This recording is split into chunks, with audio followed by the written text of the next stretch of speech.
Mike, could and should the Chancellor have done more to protect households?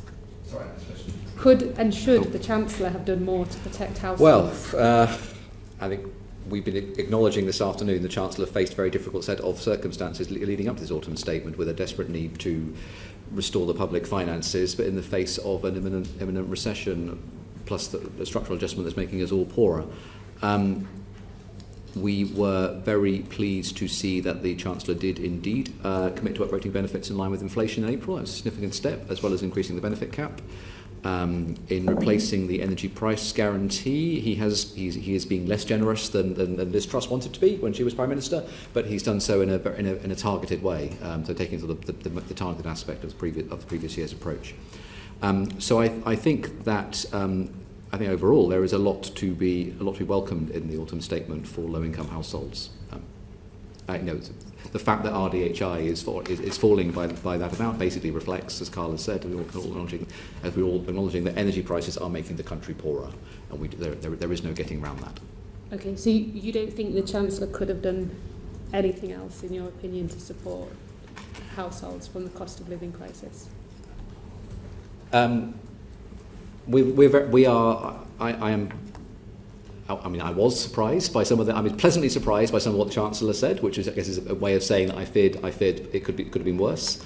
I think it was very good of him to commit to the measures that he did commit to.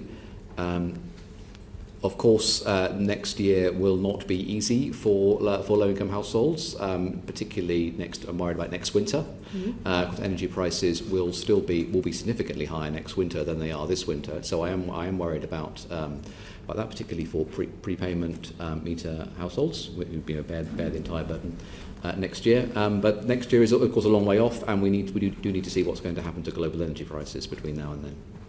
Carl, could and should the Chancellor have done more? Well, I think fundamentally, as Mike says, it's difficult in a world where a key good that we import is becoming much, much more expensive. That makes us poorer. The government can't make all of that pain go away for everybody. That's just not possible. It does have choices about how that pain is allocated. It can change the timing over time by borrowing more money, pushing it into the future. We're doing a lot of that this winter with the energy price guarantee that's in place, which I think is arguably, if we had time to design something, I think we probably wouldn't give as much money to better off households to help them with their energy bills this winter. I understand it was had to be set in place very quickly, though, so I'm sympathetic to why we have that in place. I think for next year, the more targeted approach of saying, well, actually, there's key groups we want to protect: pensioners, people on disability benefits, low-income families with children. I think that's a sensible approach to be taking. I think the challenge now is to make sure that as much as possible people aren't falling through the cracks of that targeting. I'd probably now be worried about what about those people who are eligible for universal credit but not taking it up? How do we get the design right in terms of the payments we're making each month? What about people who are flowing on and off universal credit each month? I think those kind of things need to be got right. I think borrowing more money is obviously always an option, but you have to be very careful when markets were clearly very concerned about what had happened just a few weeks earlier. So I'm sort of sympathetic that the Chancellor has done quite a lot, and doing more may have been possible, but I think others can judge whether he should have done more.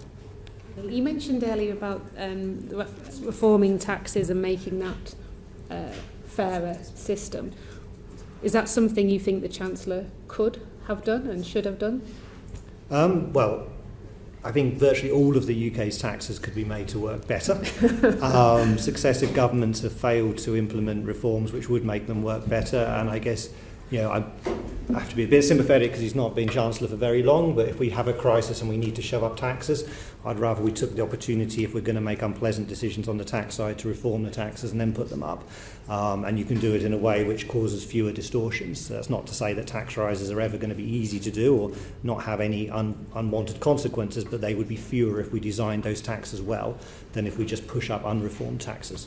Just further to the point made by the Chair in the opening questions, so a fairer way of doing it would have been to, I think you talked about raising the threshold or dropping the threshold to make it fairer. Do you want to just elaborate on that point a little bit? Well, I think I can't tell you that putting up the freezing the threshold is less fair than, for example, just putting up the rate. There's a distributional consequence. Different households will be winning and losing. Others can judge which is a fairer outcome. It's more the point that our taxes are a long way from perfect, and if we're just pushing up our taxes, why don't we take the opportunity to reform them? And so I gave the example of capital gains tax, where we've pushed up capital gains tax by cutting the allowance. Capital gains tax is badly designed. It taxes gains which could just be because of inflation. It encourages people to hold on to their assets right through to death rather than realising gains earlier. I would much rather I'd much rather have a system which allowed some indexation, which got rid of that tax-free death element, and then also increase the rate or cut the threshold then, having reformed it so it's a better tax. And you can do that to lots of other taxes too. Okay, thank you. Just slightly different question for you, Dr. Linda. But you're welcome to comment on could and should the Chancellor have done more. But is there a danger that consumer confidence is going to drop off rapidly in the face of such a drop in living standards and weaken consumption more than expected? Yes, I think that's a significant risk. Consumer confidence has already dropped quite a lot. This is the closest analogy to this recession is from the 1970s.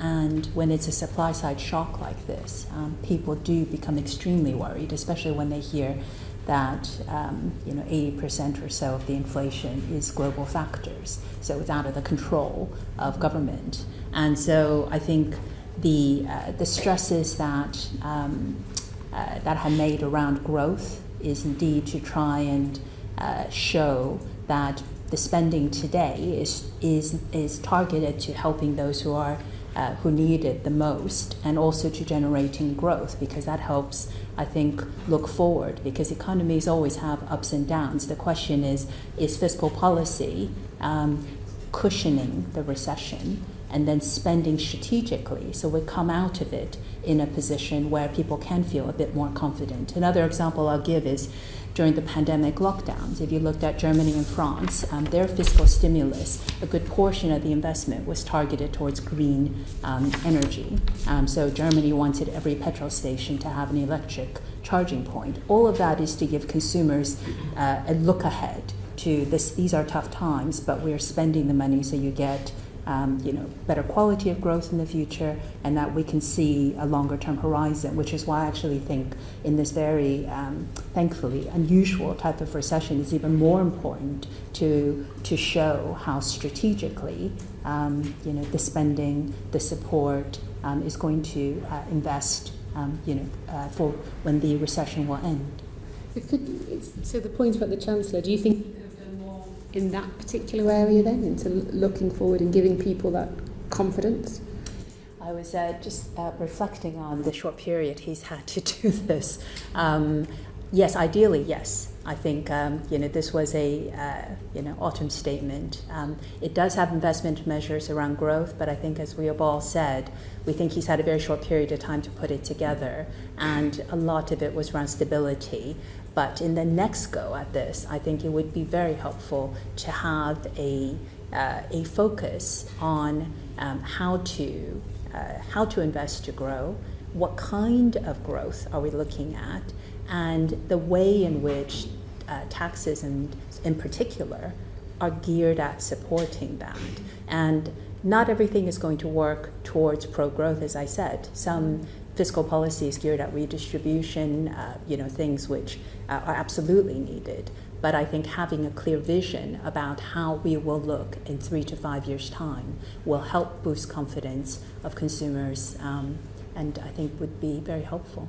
Thank you. Samuel, so thinking about wealthier households, or those that have managed to accumulate savings, and we know there's quite a few people have, how willing do you think they'll be to support consumption in the country by using those savings that they've already accumulated?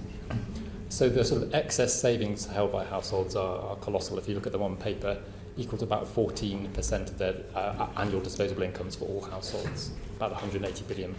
I mean, if they were to tap that, then that would provide tremendous support to the economy over the next couple of years. Trouble is, many economists have had this theory now for the last 18 months that as soon as we got out of lockdown, we would start to spend down those savings we accumulated in aggregate, and that just simply hasn't happened. Most forecasters, the APR, most have been surprised by how slow the saving rate has been to fall. Most households have remained very cautious for the last year or so.